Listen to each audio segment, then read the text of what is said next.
Once upon a time, there was a little boy who didn't know that he was a little boy. This little boy went through middle school, high school, and slowly gained enough confidence to get into drama and the theatre world, but never had enough confidence with anything else.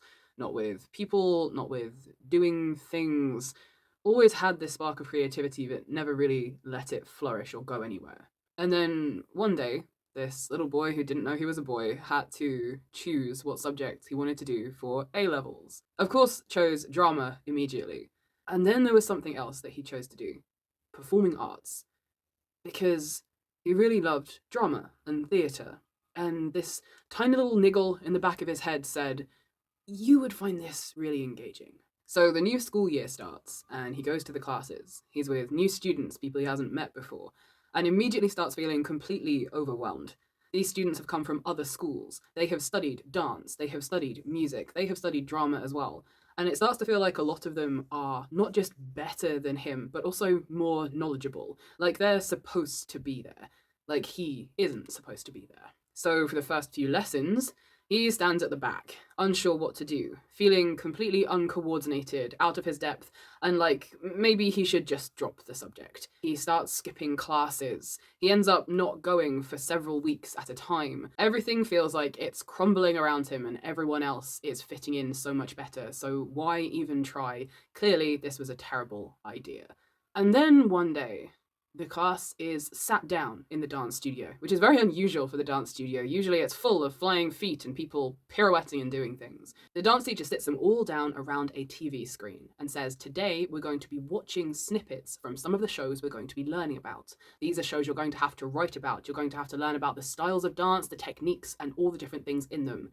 And this is going to be a thing you are graded on." As soon as this was said, the little boy who didn't realize he was a boy yet regretted coming to this lesson. It was one of the few ones he had shown up for, and now we're watching a dance show. How could this be enjoyable? How is he going to feel any sort of connection to it? And more to the point, how is he going to learn about it, potentially dance it, and write about it? But it's too late now. The dance studio lights are clicked off, the TV screen is on, and the DVD is put in. The first show that we started watching pieces from was Matthew Bourne's Swan Lake. The first scene they were shown was the duet between the swan and the prince when the swans have just arrived. The dance teacher was pointing out techniques and movements. Everyone was encouraged to keep writing notes.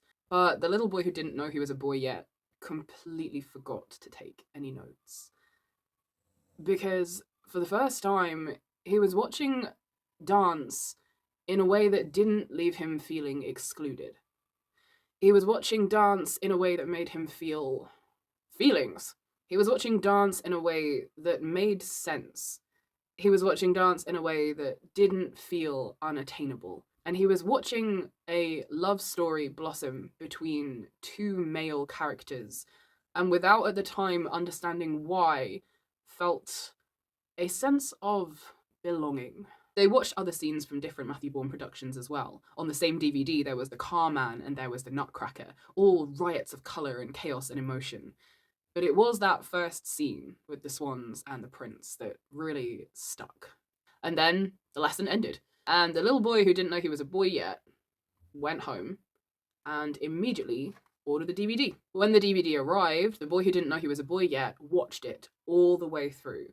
And very quickly, Swan Lake, with Adam Cooper playing the Swan, became his favourite thing. He still didn't understand why this show made him feel, but he was hooked. And that is how the boy who didn't know he was a boy yet ended up attending all of his performing arts lessons from then on. The ones he'd been avoiding, the dance classes he had been dreading, suddenly they were the highlight of the week. And they started to explore other Matthew Bourne productions as well. The ones they watched in class, like The Carman and The Nutcracker, and Dorian Gray as well. And from this small, tiny moment in a darkened dance studio came floods of other moments.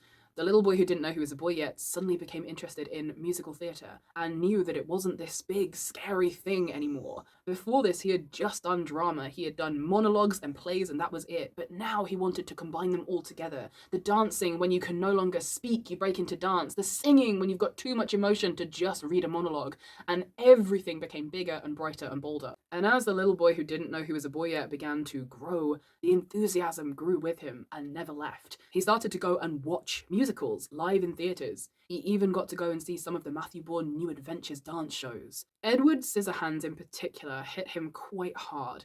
While he was watching, he had all those familiar rush of feelings that this company always brought. The beautiful costumes, the expressions, the way that they dance in a way that he'd never ever experienced before. But with Edward Scissorhands, there was that outsider, that feeling of wanting to belong, that acceptance and lack of it. And that really struck a chord. But again, he didn't know why just yet. And through all of this, a confidence began to grow and take root. And soon, the little boy who didn't know he was a boy yet was creating, finding outlets and ways to bring his own creativity out into the world. He started writing and creating, and then one day decided he wanted to make his own costumes. And one of the most important ones he made very early on was Mollymawk Tealeaf, a character who had grown to mean an incredible amount and at one point pretty much saved his life. This character that had given him another huge bout of confidence, reminded him it's okay to be exactly who you are. So he made the costume. With no training, no sewing skills, purely going by guesswork and watching videos on the internet to learn how to do things, this little boy who didn't know he was a boy yet made his first big costume. It was something the little boy who hadn't quite realised he was a boy yet, but was coming close, had never even considered trying before.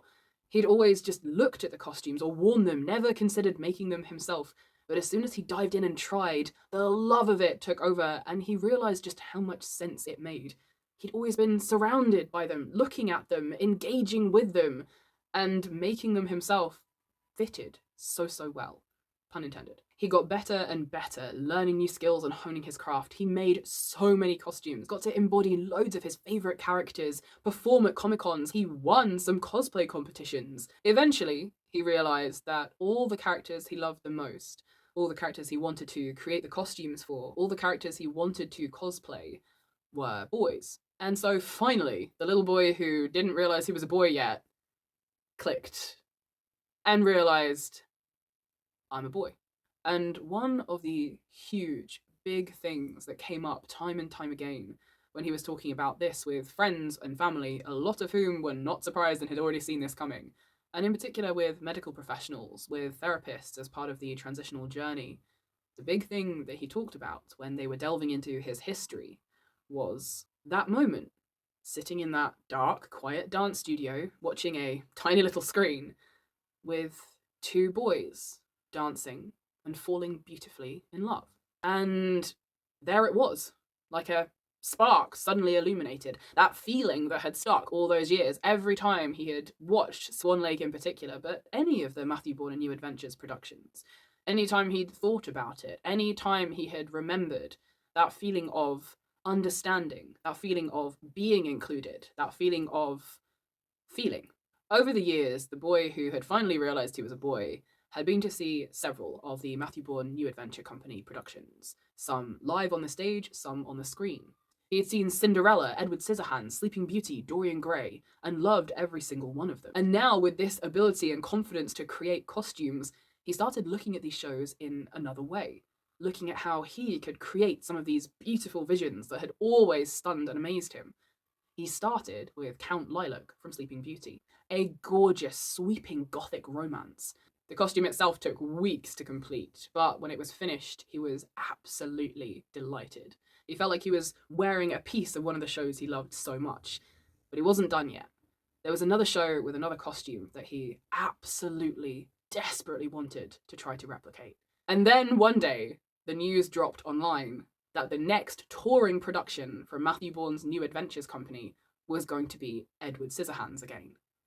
And the timing just felt right. He delved into research. He watched behind-the-scenes clips of the dancers getting ready and dressed up. He went on the Victoria and Albert Museum website looking at the description of the costume that they had in their archives. He went to visit the V&A Museum in London so that he could see the gauntlet on display. He peered at it from every angle, took a million different pictures. He followed some of the dancers on social media so that he could see the costume in different lights from different angles. He got money from his Ko-fi and Patreon supporters to buy the fake leather and bits and pieces he would need.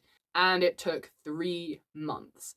But finally, in February of 2024, the little boy who had finally realised he was a boy finished his Edward Scissorhands costume. and he honestly felt like it was the biggest achievement of his life so far. It was a hugely complicated costume, so many little bits and pieces and details and scissors on the hands. And so he took pictures, he made videos, he posted to his TikTok and his Instagram, everywhere he normally would post. He was thrilled. But then things somehow managed to get even more magical. Just a few weeks after the little boy who had finally realised he was a boy had finished his Edward Scissorhands costume, he found himself up in Scotland, in the city of Edinburgh, at a theatre called the Festival Theatre. In his hand, he had 2 press tickets to sit in the dress circle and watch Matthew Vaughan's Edward Scissorhands touring production.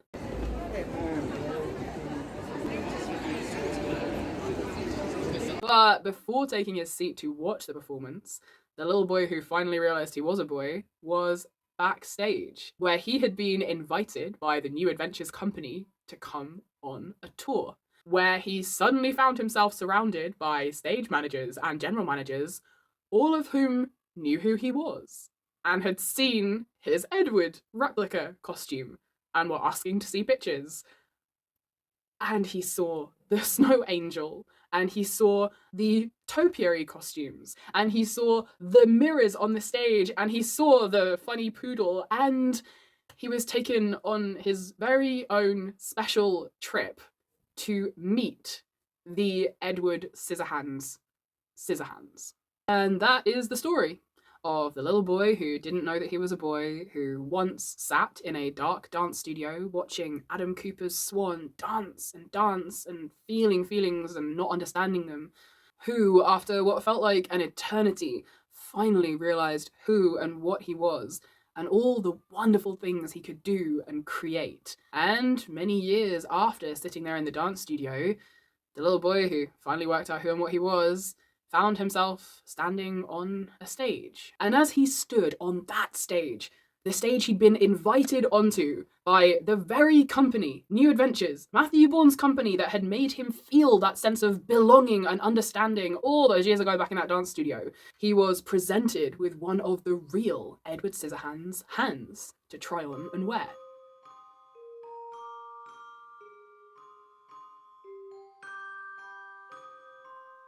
And as I stood there on that stage, wearing this costume piece that I had been admiring for years, I could not help but remember being that little boy who didn't know he was a boy, sitting in that dance studio, watching Adam Cooper's Swan Lake, and just think, God, isn't life amazing?